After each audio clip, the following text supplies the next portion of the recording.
My dear students, a very good afternoon. Today I am going to talk about the powers and the function of State Human Rights Commission.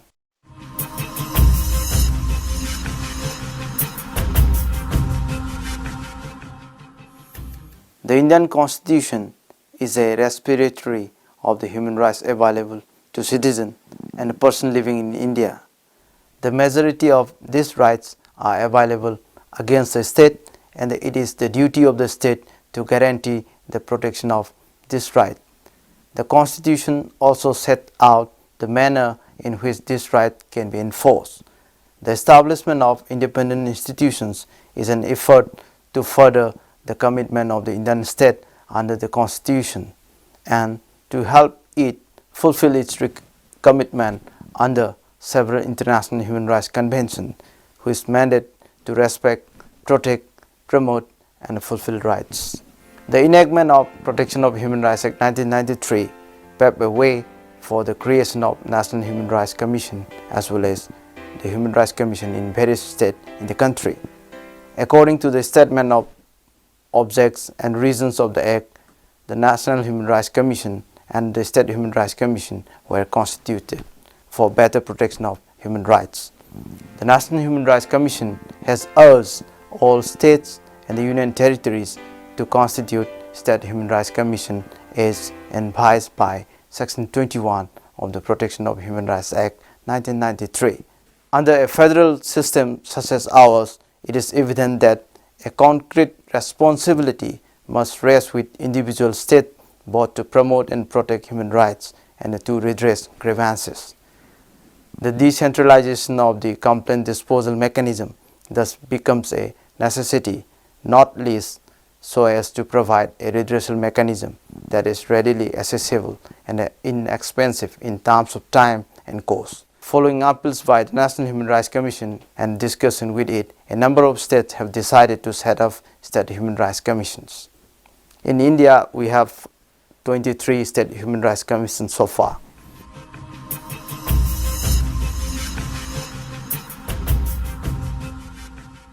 Now, I would like to talk about the powers and functions of the commissions. Under Section 21, Clause 5 of the Act, a State Human Rights Commission can inquire into violations of human rights only in respect of matters relatable to any of the entries enumerated in List 2 and the List 3 in the 7th Schedule to the Indian Constitutions. Entries in List 2 and the List 3 are subjects on which a state legislature can make law under Article 246, Clause 2 and Clause 3 of the Indian Constitutions, and to which the executive power of a state government extends under Article 162 of his Constitution. But a State Human Rights Commission shall not make inquiry into any such matter if any other inquiry is duly appointed by the state government under any law for time being in force.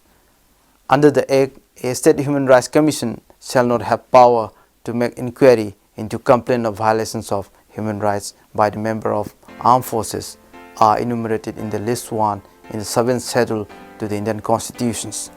These are matters on which the Parliament can make law under Article 246, Clause 1 of the Indian Constitution, and to which the Union executive powers extend under Article 73 of the Constitution. Under Section 29 of the Act, in making inquiry into complaints of violations of human rights, a State Human Rights Commission shall follow the same procedure as is followed by the National Human Rights Commission, and shall also exercise the same power as are exercised by the latter, and omitted certain clauses.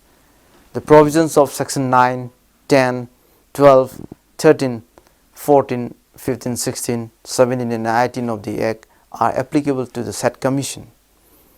Section 12 of the Act lays down the functions of the Commission. The Commission shall perform all or any of the following functions against the violations of human rights within the state, namely, inquire suo motu or on a petition presented to it by a victim or any person on his behalf or on a direction or other of any court into complaint of violations of human rights or abatement thereof or negligence in the prevention of such violation by a public servant, intervene in any proceeding involving any allegation of violations of human rights pending before a court with the approval of such court. Visit, notwithstanding anything contained in any other law, for time being enforced any jail or other institutions under the control of state government where persons are detained or laws for purpose of treatment, reformation or protection for the study of living conditions of the inmates thereof and make recommendations thereon to the government. Review the safeguards provided by or under the Constitution or any law for the time being in force for the protection of human rights and recommended measures for this effective implementation. Review the factors including acts of terrorism that inhibit the enjoyment of human rights and recommendations appropriate remedial measures. Undertake and promote research in the field of human rights. Spread human rights literacy among various sections of society and promote awareness of the safeguard available for the protection of these rights through publications, the media, seminar and other available means. Encourage the effort of non-governmental organizations and the institutions working in the field of human rights, such other function as it may consider necessary for the protection of human rights. The Commission also has the capacity to intervene in any proceedings involving any allegations of violations of human rights pending before a court with the approval of the court. Besides, the Commission has been specifically empowered to approach the Supreme Court or High Court concerned for such directions, order or writs as the court may deem necessary. Such provisions have been found to be considerable value. In order to discharge the aforesaid functions of the Commission, certain procedures and regulations are followed by it. The Commission convenes its meeting at the discretion of the chairperson and also regulate its own procedures and rules.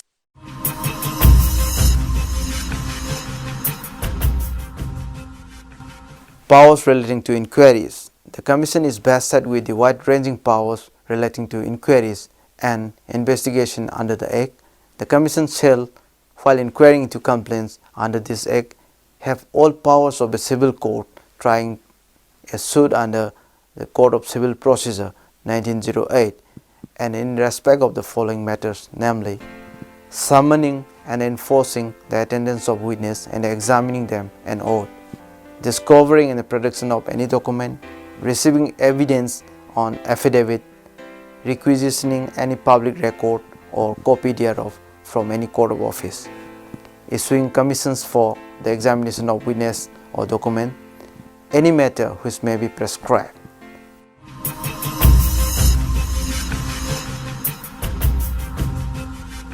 Inquiry into complaints. The Commission, while inquiring into the complaints of violations of human rights, may call for information or report from the state government or any other authority or organization subordinate thereto within such time as may be specified by it, provided that if the information or report is not received within the time stipulated by the Commission, it may proceed inquiry into the complaint on its own. If on receipt of information or report, the Commission is satisfied either that no further inquiry is required or that the required action has been initiated or taken by the concerned government or authority, it may not proceed with the complaint and inform the complainant accordingly. Without prejudice to anything contained in Clause 1, if it consider necessary, having regard in the nature of the complaint, initiate an inquiry.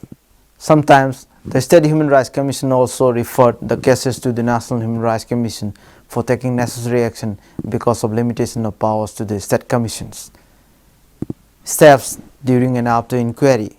The Commission may take any of the following steps during or after the completion of an inquiry held under this Act, namely, where the inquiry discloses the commission of violations of human rights or negligence in the prevention of violations of human rights or abatement thereof by a public servant, it may recommend to the concerned government or authority to make payment of compensation or damages to the complainant or to the victim or the members of his family as the Commission may consider necessary, to initiate proceeding for prosecution may deem fit against a concerned person or persons, to take such further action as may think fit, approach the Supreme Court or High Court concerned for such directions, order or writs as the court may deem necessary, recommend to the concerned government or authority at any stage of the inquiry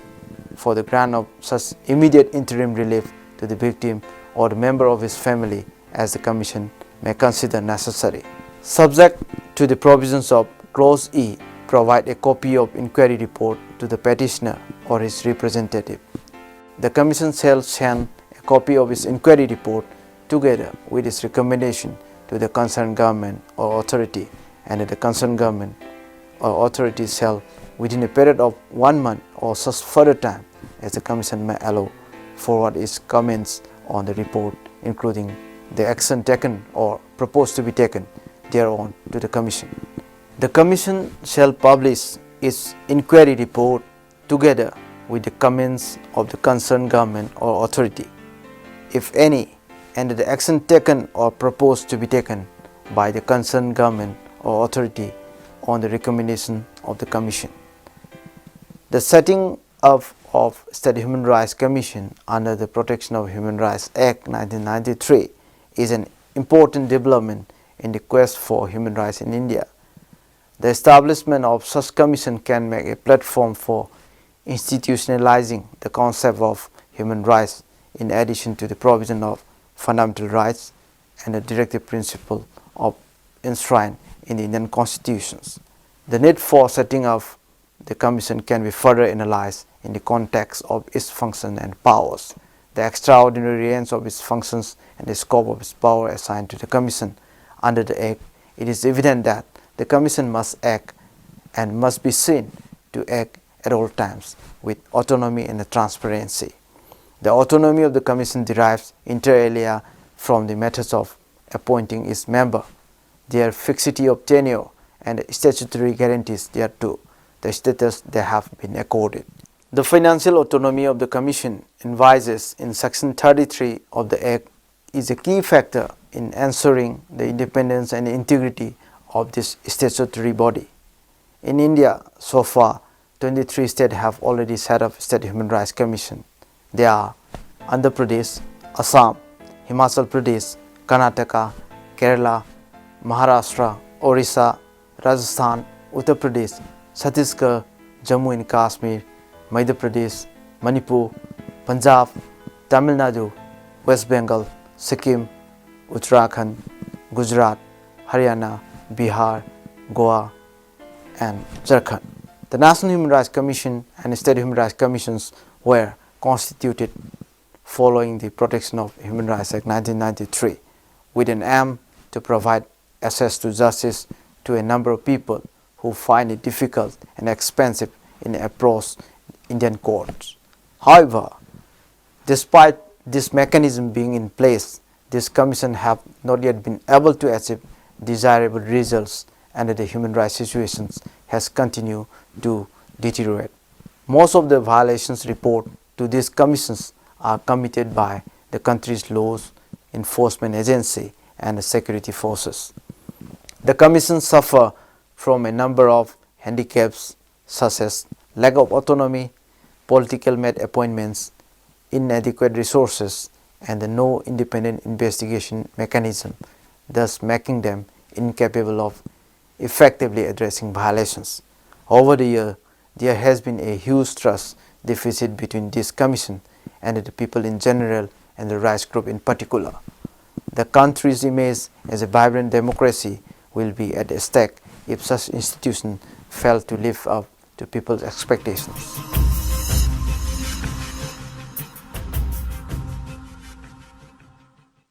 Human rights are the inalienable rights of the people, as we know, which we need to be protected against encroachment and the repression.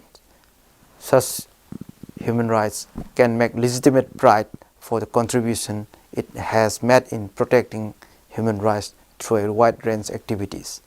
The State Commission also reiterated and reminded the government that the primary obligation and facilitate towards the protection of human rights. The establishing of such commission can make a platform for institutionalizing the concept of the human rights in addition to the provision of fundamental rights and the directive principles enshrined in the Indian constitutions. The need for setting up of commissions can be further analyzed in the context of its functions and powers.